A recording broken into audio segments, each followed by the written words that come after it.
Hey everybody, I'm Aaron Norris. Happy Friday. It's September 4th, and sorry about it, LA, New York, and Orange County. Buyers are on the move, and you might be surprised where. That and much more on this week's Real Estate Headline Roundup.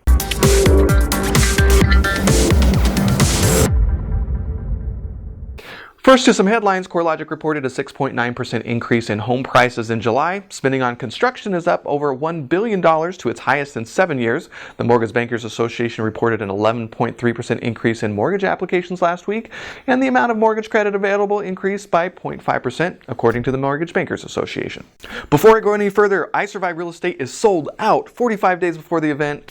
We just are so grateful. Thank you so much. We're really looking forward to it. If you want to be placed on a waiting list for people who don't fill seats or for people who cancel, call our office and talk to Diana Barley. She's controlling the waiting list. Speaking of I Survive Real Estate, last year we heard from Bill Cosgrove from the Mortgage Bankers Association that the real estate community shouldn't really expect anything by way of credit loosening until the industry could get beyond what he called the penalty phase.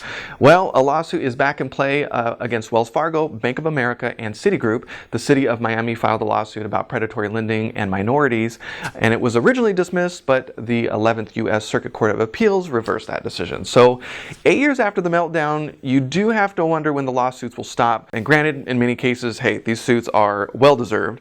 However, I fear the overplaying of this won't really see amends to the true victims, and it may actually stint access to financing and real estate to those who really need it most. So it's really going to be interesting how this plays out in the next 3 or 4 years, as sort of you've got the lawsuits on one side and the demand for looser credit. So we'll just have to see how it plays out. How's your stock portfolio performing this week? Yeah, mine too. Oh wait, I own real estate. It is expected that over $2 trillion will be pouring into the housing market over the next 5 years, coming mainly from, wait for it, the Millennials.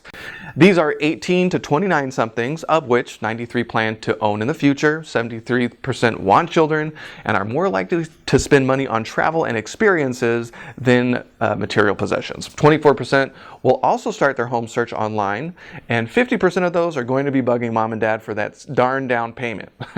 This is a great infographic that we found online, and we'll link to it in our blog. California, along with 32 other states, just got more time to process foreclosures. Fannie Mae has extended the time frame allowed for servicers to get through the process of routine foreclosures. If those servicers pass the deadline, they get to pay Fannie Mae some fees. Reasons for a stalled foreclosure include bankruptcy, probate, military, contested foreclosure, HAMP review, and unemployment. California is now up to 540 days. Sorry about it, Los Angeles, Orange County, and New York. Out of 8.5 million people who moved last year, 18% traded to smaller cities like Riverside, California, and Austin, Texas. The U.S. Census Bureau report says urban migrants are moving not very far. Riverside, for example, is seeing more people from San Diego and Los Angeles than they are out of state. I love Riverside because it's where I grew up. Once upon a time, I would have said I would never have moved back here, but I love the growing downtown, the Fox Theater, the Mission Inn, the restaurants that are starting to go in, their focus on the arts. And you know what? As a young professional, you get opportunities here that you would never get in some of the biggest cities. And I lived in New York City for 7 years and LA for 2, so there you go. So 2 questions for you, Facebook and YouTube friends. What are you looking for as a homeowner when you're selecting a city to live? And number 2, when you're investing in real estate, are you thinking about those things, and what are you looking for in the city? Is it just about price, or is it something more? If you're on YouTube, please leave a comment below the video, and don't forget to like and subscribe. If you're on Facebook, leave a comment, and please don't forget to like the Norris Group. For more headlines this week, check out thenorrisgroup.com/blog. Up on the radio show this week, we've got Eileen Reynolds. She is the representative for I Survive Real Estate for the California Building Industry Association. Of course, they're dealing with everything from drought to struggling unemployment and getting things up and running in the building community, so can't wait to hear from her. And she's got a really interesting background. I think you're going to like this one. October 1st, the 2015 Inland Southern California Economic Forecast Conference. Yes, that's a mouthful. Bruce is going to be moderating a panel with the CEO of Riverside and San Bernardino counties, as well as the CEOs of Cal State San Bernardino and UCR. Should be very interesting. October 8th, we're headed up to Northern California. We're going to do how to make $100,000 per payday in 2015 at SJREI. And then October 10th, we'll be staying a few days, and we're going to be doing a new seminar called Cashing In on a Boom. Talks about Quadrant 4 investing. And if you want more information, check out our subscription. It's $350 a year and unlocks like discounts and 50 hours worth of education. You don't want to miss it, and it's all on our website.